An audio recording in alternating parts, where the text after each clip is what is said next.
እስቲ አንድ ጥያቄን ልጠይቃችሁ። ከወንበራችሁ ለመነሳት እጆቻችሁን ተጭናችሁ መግፋት ጀምራችኋል? ደረጃንስ ስትወጡ ከበፊቱ በላይ ትንፋሻችሁ ያጥራል? ይሄ ድካም ሳይሆን የእግራችሁ ጡንቻዎች በዝምታ እየተመናመኑ መሆናቸውን የሚያሳይ ቀይ መብራት ነው። አብዛኛዎቻችን የዕለት ተዕለት እንቅስቃሴዎችን ሲከብዱን እርጅና መጣ እኮ ብለን በፈገግታ እናልፈዋለን። ነገር ግን እውነታው ሌላ ነው። ደካማ የእግር ጡንቻዎች በአንድ ጀንበር አይከሰቱም። ሰውነታችሁ ከባድ የእንቅስቃሴ መገታት እናም የአልጋ ላይ ቁራኛነት ከመፈጠሩ ወራት አልፎ ተርፎም ዓመታት በፊት ድምፅ አልባ የሆኑ የማስጠንቀቂያ ምልክቶችን ይልካል። እነዚህን የሰውነታችሁን የድረሱልኝ ጥሪዎች ችላ ማለት ግን መጨረሻው ለዕለት ተዕለት ውድቀት፣ ለኃይለኛ የመገጣጠሚያ ህመም እናም ሙሉ በሙሉ በሰው እጅ ላይ ለመውደቅ ሊዳርጋችሁ ይችላል። በዛሬው ቪዲዮአችን ላይ ታዲያ እግሮቻችሁ በአስቸኳይ እርዳታን እየፈለጉ መሆናቸውን የሚጠቁሙ 7 ወሳኝናም አስገዳጅ የማስጠንቀቂያ ምልክቶችን እነግራችኋለሁኝ። ለምን እንደሚከሰቱ እናም እያረጀን ስንሄድ ወይም እድሜያችን እየገፋ ሲሄድ ጥንካሬውን ለመጠበቅ ምን ማድረግ እንደምትችሉም እገልጻለሁኝ። ታዲያ ከመጀመራችን በፊት እንኳን ወደ ቻናሌ በደህና መጣችሁ። በሳይንስ የተደገፉ ቀላል የሆኑ የጤና ምክሮችን ከወደዳችሁ ላይክ፣ ሰብስክራይብ እንዲሁም ሼር በማድረግ ለሌሎችም ማስተማራችሁን እርግጠኛ ሁኑ። ጥያቄያችሁን በኮመንት ላይ አስፍሩልኝ፣ እመልስላችኋለሁኝ። ሰብስክራይብ ካደረጋችሁ ቀጥታ ወደ ሚስጥሩ እንግባ። የእግሮቻችሁ ጡንቻዎች እየደከሙ መሆናቸውን የሚያሳዩ ማስጠንቀቂያ ምልክቶችን በዝርዝር ልንገራችሁ። አንደኛ፣ ደረጃ መውጣት በጣም ከባድ ሆኖ ሲሰማችሁ ነው። ደካማ እየሆኑ የመጡ የእግር ጡንቻዎች መጀመሪያ ከሚያሳዩቸው ምልክቶች ውስጥ አንዱ ደረጃን ለመውጣት መቸገር ነው። ወደ ላይ በረገጣችሁ ቁጥር የእናንተ ባለ 4 ራስ ጡንቻዎች ኳድራይሴፕስ፣ መቀመጫ ጡንቻዎች ግሉትስ እናም የእግር ጡንቻዎች ካልፍ መስልስ የምንላቸው አብረው ይሰራሉ። እነዚህ ጡንቻዎች ጥንካሬያቸውን ሲያጡ ደረጃዎች በድንገት በጣም አድካሚ ሆነው ይሰማሉ። የማስጠንቀቂያ ምልክቶቹም ከበፊቱ የበለጠ የእጅ መደገፊያዎችን ሙጥኝ ብሎ መያዝ፣ ጥቂት እርምጃዎችን ብቻ ከተራመዳችሁ በኋላ ድካም መሰማት፣ ተደጋጋሚ እረፍቶችን መፈለግና በተቻለ መጠን ደረጃዎችን ከመውጣት መቆጠብ ነው። ብዙ ሰዎች ለእርጅና ምክንያት ያደርጉታል። ነገር ግን ድካሙ ብዙውን ጊዜ የሚመጣው ባለመንቀሳቀስ፣ በደካማ አመጋገብ ወይም የጡንቻ መጠን በመቀነሱ ምክንያት ነው። ደረጃ መውጣት የዕለት ተዕለት ፈተና እየሆነ ከሆነ እግሮቻችሁ እርዳታ እየጠየቁ ሊሆን ይችላል። ሁለተኛ፣ ከወንበር መነሳት አስቸጋሪ ሲሆን ነው። ምን ያክል በቀላሉ እንደምትቆሙ ትኩረትን ስጡ። ጠንካራ እግሮች ከወንበር፣ ከሶፋ ወይም ከሽንት ቤት መቀመጫ ላይ በተቀላጠፈ ሁኔታ እንድትነሱ ያስችሏችኋል። ደካማ ጡንቻዎች ግን እነዚህን እንድታደርጉ ያደርጋሉ። በእጆቻችሁ ተጭናችሁ መነሳት፣ ሰውነታችሁን ደጋግመው ወደፊት ማወዛወዝ፣ ከቆማችሁ በኋላ አለመረጋጋት ወይም መንገዳገድ መሰማት እናም ለመነሳትም ተጨማሪ ጥረትን መፈለግ። ይህ ከታችኛው የሰውነት ክፍል ጥንካሬ መቀነስን ከሚያሳዩ በጣም አስተማማኝ አመልካቶች ውስጥ አንዱ ነው። መቆም ከበፊቱ የበለጠ ከባድ ሆኖ ከተሰማችሁ ችላ አትበሉት። ሶስተኛ፣ ከበፊቱ የበለጠ ቀስ ብላችሁ መራመድ ነው። የመራመጃ ፍጥነታችሁ እየቀነሰ መሄዱን አስተውላችሁታል? መራመድ በእግሮችናም በዳሌ ውስጥ ባሉ በደርዘን የሚቆጠሩ ጡንቻዎች መካከል ቅንጅትን ይፈልጋል። ደካማ ጡንቻዎች እነዚህን ሊያስከትሉ ይችላሉ። አጫጭር እርምጃዎች፣ ቀርፋፋ ፍጥነት፣ የጽናት መቀነስ፣ ከሌሎች ጋር እኩል ለመራመድ መቸገር። ተመራማሪዎች ብዙውን ጊዜ የመራመድ ፍጥነትን ለአጠቃላይ ጤና እናም ለአካላዊ ተግባር አስፈላጊ አመላካች አድርገው ይመለከቱታል። የሚታይ የፍጥነት መቀነስ እግራችሁ ጡንቻዎች አቅም እያጡ መሆናቸውን የሚያመለክት ነው። አራተኛ ሚዛናችሁ እየተበላሸ መሄድ ነው። ለሰውነት መረጋጋት ጠንካራ የሆነ የእግር ጡንቻዎች አስፈላጊ ናቸው። የእግር ጥንካሬ ሲቀንስ ሚዛን ብዙውን ጊዜ ይጎዳል። እነዚህንም ልታስተውሉ ትችላላችሁ።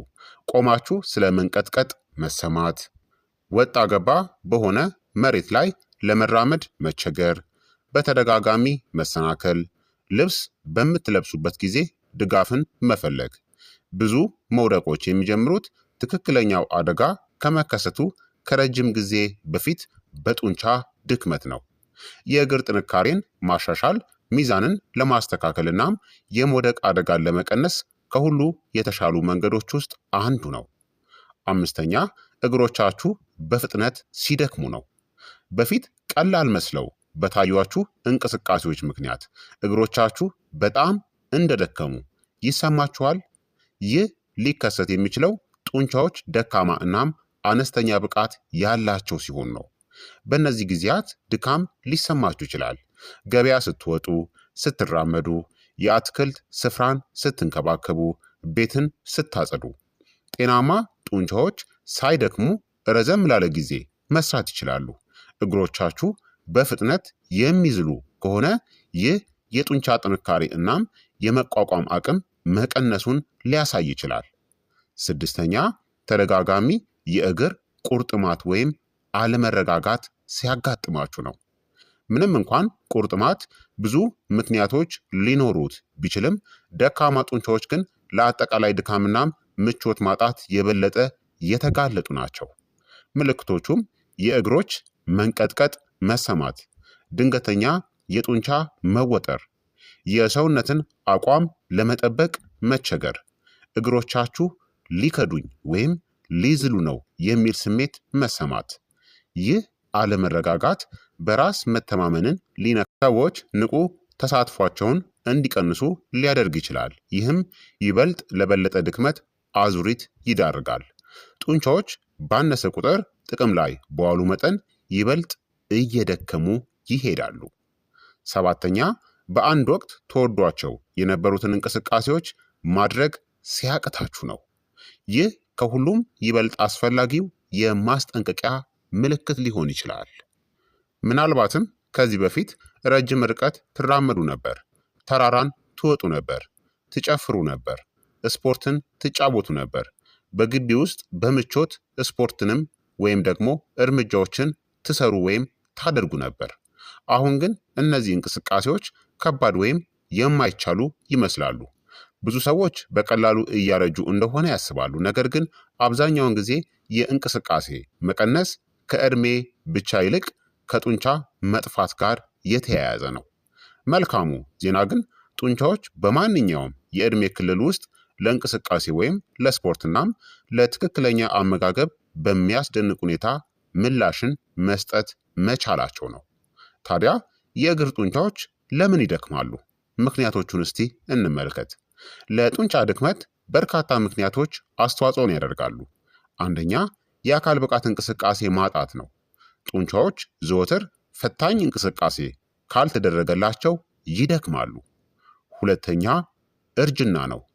አዋቂዎች በሂደት በተፈጥሮ የጡንቻ መጠንን ያጣሉ፣ በተለይም ከ40 ዓመት ዕድሜ በኋላ። ሶስተኛ ደካማ የፕሮቲን አወሳሰር ነው። ጡንቻዎች ራሳቸውን ለመጠገንናም ለመጠበቅ ፕሮቲን ያስፈልጋቸዋል። አራተኛ ስር የሰደደ በሽታ ነው።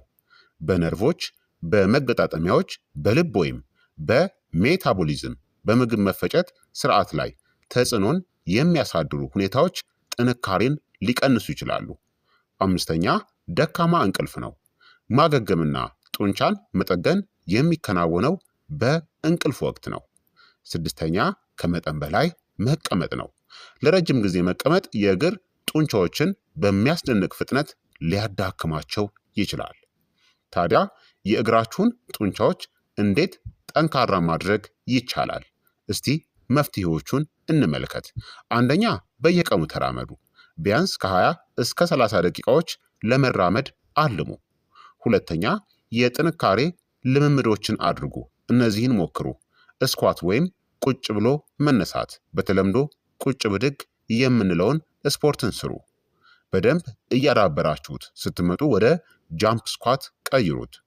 እንዲሁም ስቴፕ አፕስን መስራት ማለትም ደረጃ መሰል ነገር ላይ መውጣትና መውረድ።